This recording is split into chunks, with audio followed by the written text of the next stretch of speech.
കണ്ണൂരിൽ നിന്ന് യാത്ര ചെയ്ത് ഇവിടെ വരെ വന്നതില് എനിക്ക് നേട്ടമായിട്ട് തോന്നുന്നു വെച്ചാൽ ഞാനൊരു എന്റെ ചാനലിൽ കണ്ട ഒരു ഐഡിയ വെച്ചിട്ട് ഇതിനെ എങ്ങനെയെങ്കിലും മാനേജ് ചെയ്യാൻ പറ്റുമോ എന്നുള്ള അറിയാൻ വേണ്ടി നടക്കുകയായിരുന്നു. അപ്പം കിട്ടിയ അവസരം നല്ലൊരു അവസരമായിരുന്നു എനിക്ക് തോന്നുന്നു. ഞായറാഴ്ച ആയിട്ട് ഇവിടെ നമുക്കൊരു അതിഥി ഉണ്ട്.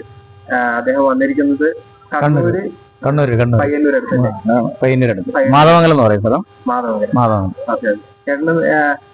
ഞാൻ ഫാമാണ് നടത്തുന്നത്, പന്നിയുടെ ഫാമാണ് നടത്തുന്നത്. 15 വർഷത്തോളമായി നടത്താൻ തുടങ്ങിയിട്ട്. അപ്പം മാലിന്യമാണ് നമുക്കൊരു പ്രശ്നം. മാലിന്യം എന്ന് പറഞ്ഞു കഴിഞ്ഞാൽ നമുക്ക് വേസ്റ്റ് അതിനെ എങ്ങനെ കമ്പോസ്റ്റ് ആക്കാൻ പറ്റും എന്നുള്ളതാണ് നമ്മൾ നോക്കുന്നത്. അപ്പോൾ ഇവിടുന്ന് ഒരുപാട് ഐഡിയ കിട്ടി. ഐഡിയ എന്ന് പറഞ്ഞു കഴിഞ്ഞാൽ അത് കമ്പോസ്റ്റ് ആക്കുന്ന രീതിയെ കുറിച്ച് കിട്ടി, വെള്ളത്തിനെ എങ്ങനെ ശുദ്ധീകരിക്കാമെന്നുള്ള ഐഡിയയും കിട്ടിയിട്ടുണ്ട്. നമ്മുടെ ഫീൽഡ് തകർന്നുകൊണ്ടിരിക്കുകയാണ്. അല്ലാണ്ട് ഇങ്ങനെ പോയി കഴിഞ്ഞാൽ തകർന്നു പോകും. കാരണം വെച്ചാൽ അത് ശരിയായ രീതിയിൽ വന്നില്ലെങ്കിൽ അത് വലിയ പരിസ്ഥിതി പ്രശ്നങ്ങളായി മാറും. അതൊക്കെ ഉണ്ട്. കേരളം ഇത്ര വൃത്തിയായിരിക്കാൻ പ്രധാനപ്പെട്ടത് കാരണം ഈ പന്നി ഫാം തീർച്ചയായിട്ടും ആണ്. പക്ഷെ കുറച്ചുകൂടെ നന്നായിട്ട് നോക്കിക്കഴിഞ്ഞാൽ എനിക്ക് ഒരു വലിയ ഇൻഡസ്ട്രി ആയിട്ട് മാറ്റാൻ പറ്റും എന്നുള്ളതാണ് ഞാൻ വിശ്വസിക്കുന്നത്.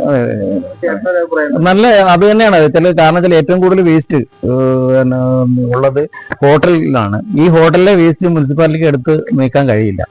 അത് പന്നി ഫാമുകാർ തന്നെ കൊണ്ടുപോകണത്. പക്ഷെ അത് കൊണ്ടുപോയി കഴിഞ്ഞാൽ തന്നെ കറക്റ്റായ ഇത് പന്നി കഴിച്ചു കഴിഞ്ഞാൽ ബാക്കി വരുന്ന വേസ്റ്റ് അതെങ്ങനെ കമ്പോസ്റ്റ് ആക്കാൻ പറ്റുക എന്നുള്ളതാണ്. അതിനിപ്പം നല്ലൊരു സൊല്യൂഷനാണ് ഞാൻ കണ്ടത്.